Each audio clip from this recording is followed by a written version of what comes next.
بھی افضل یہ ان 10 دنوں میں کیے جانے والے اعمال ہیں۔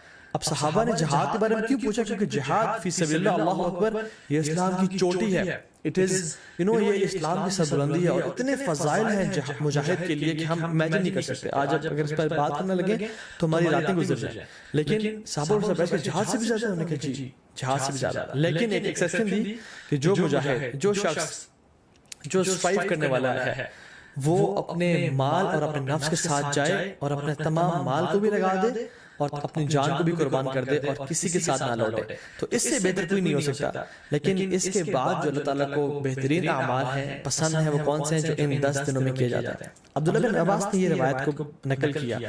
اب ان کا کیا رد عمل تھا، ان کا کیا ایٹیٹیوڈ تھا ان 10 دنوں کے حوالے سے؟ سلف صالحین فرماتے ہیں کہ عبداللہ بن عباس 10 دنوں میں بالکل غائب ہو جایا کرتے تھے۔ You cannot find Abdullah ibn Abbas in streets and marketplaces. وہ اپنے آپ کو ڈیڈیکیٹ کر لیتے تو صلاح، ذکر، عبادات، تحلیل و تکبیر و تحمید اور تمام نیک اعمال کے لیے۔ ایک اور حدیث میں آتا ہے، اللہ کے فرمایا کہ there are no days in which righteous deeds are more beloved to Allah subhanahu wa ta'ala than in these 10 days, so recite a great deal of تحلیل و تکبیر و تحمید۔ تو کثرت کے ساتھ تم ان دنوں میں کیا کرو؟ تحلیل لا الہ الا اللہ پڑھو، و تکبیر اللہ اکبر پڑھو، و تحمید الحمدللہ پڑھو، and of course سبحان اللہ as well۔ تو کثرت کے ساتھ ان کا ذکر کرو۔ ان دنوں کی امپورٹنس کیوں ہے؟ سم آف دی علماء سے کہ اللہ سبحانہ تعالیٰ نے عرفہ کے دن الیوم اکملت لکم دینکم واتممت علیکم نعمتی ورضیت لکم الاسلام دینا، عرفہ کے دن اسلام کو کمپلیٹ کیا اور مکمل کیا، اور ان 10 دنوں میں اللہ اکبر تمام اسلام کے ارکان اکٹھے ہو جاتے ہیں۔ التوحید، شہادتین، لا الہ الا اللہ محمد رسول اللہ، جو شخص پڑھنا چاہے پڑھے، اور لبیک اللہم لبیک لبیک لا شریک لک لبیک، انسان اللہ کی توحید کا اقرار کر رہا ہوتا ہے، نمازیں پڑھ رہا ہوتا ہے، حج کر رہا ہوتا ہے، انسان چاہے تو زکوٰۃ دے سکتا ہے ان مہینوں میں اور روزے رکھ سکتا ہے۔ تمام ارکان اسلام ان 10 دنوں میں اکٹھے کر لیے جاتے ہیں۔ Now fasting 2 days، کون سے 2 ایام ہیں جن کا اگر انسان روزہ رکھے تو 3 سال کے گناہ معاف ہو جاتے ہیں۔ Yes, you heard me right، 3 سال کے گناہ معاف ہو سکتے ہیں اگر ہم 2 دن کا روزہ رکھیں۔ حدیث میں کیا آتا ہے؟ رسول اللہ صلی اللہ علیہ وسلم فرمایا کہ جو شخص عرفہ کے دن کا روزہ رکھتا ہے، اللہ سبحانہ تعالیٰ اس کے پچھلے سال کے اور اگلے آنے والے سال کے تمام گناہ معاف کر دیتے ہیں۔ کچھ علماء نے کہا کہ یہ صغیرہ گناہوں کی بات ہو رہی ہے، لیکن سٹل تمام گناہ معاف ہونے کی بات ہو رہی ہے۔ اور یوم عاشورہ جو کہ محرم میں ہے، 10 محرم، جو شخص یوم عاشورہ کو روزہ رکھتا ہے اللہ تعالیٰ اس کے پچھلے 1 سال کے گناہ معاف کر دیتے ہیں۔ تو میں آپ کو ایگزامپل دیتا ہوں، اگر ابھی 1441 چل رہا ہے تو جو شخص عرفہ کو روزہ رکھے گا اس کے 1440 کے گناہ اور 1442 کے گناہ معاف ہو جائیں گے، اور جو شخص بالکل اگلے مہینے محرم کے مہینے یوم عاشورہ کو روزہ رکھے گا ود 9th ایز ویل، تو اس کے 1441 کے بھی گناہ معاف ہو جائیں گے۔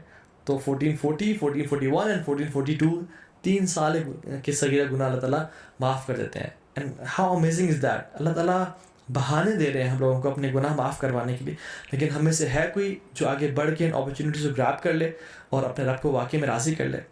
حنیدہ بن خالد اپنی وائف سے فرماتے ہیں، اور ان کی وائف نے ام المومنین سے یہ روایت کی کہ اللہ کے نبی صلی اللہ علیہ وسلم صرف عرفہ کے دن کا روزہ نہیں رکھتے تھے بلکہ تمام 9 دنوں کا روزہ رکھا کرتے تھے، اور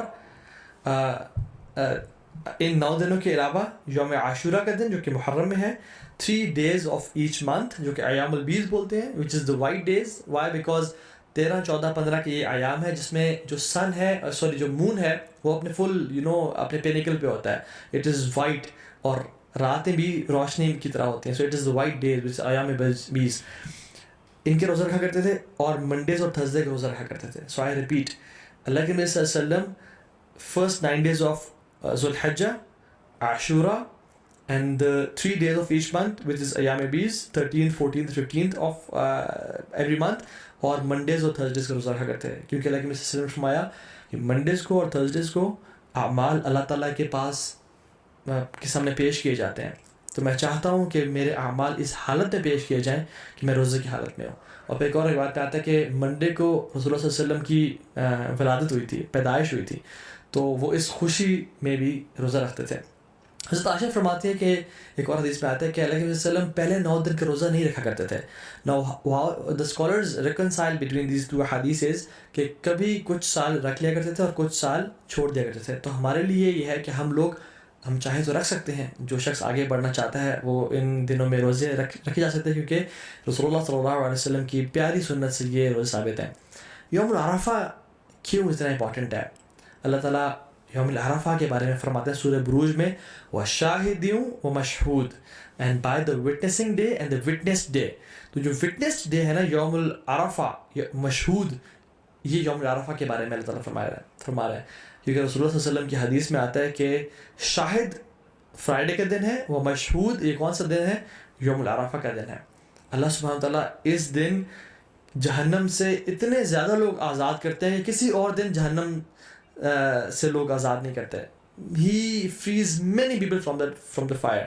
اور اللہ تعالیٰ قریب آتے ہیں اور اپنی پرائڈ ایکسپریس کرتے ہیں. He expresses his pride over angels اور پھر پوچھتے ہیں کہ یہ لوگ میرے بندے کیا چاہتے ہیں. اور کچھ اور روایت میں بھی آتا ہے کہ یہ جو میرے بندے ہیں، یہ جو ڈسیبلڈ اور یہ